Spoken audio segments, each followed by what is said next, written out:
মাঝে মাঝে ওর হাঁটুতে ভীষণ ব্যথা হয়।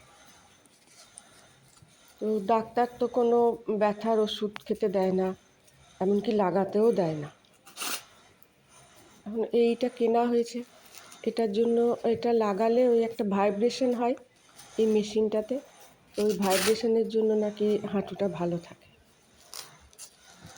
আমি তো এটার নাম দিয়েছি হাঁটুর হেলমেট। এই যে সুইচ দিয়ে এটাকে অন করলো, অন করার পরে এটা একটা ভাইব্রেশন হয়।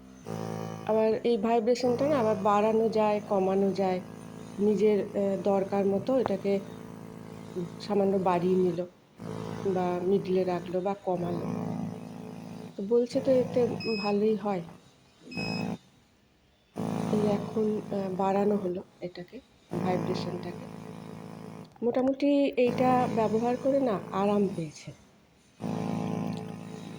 এইভাবেই ভালো থাকা আর কি কোনো রকমে, নাহলে তো হাঁটা চলা করতেও ভীষণ মুশকিল হয় না।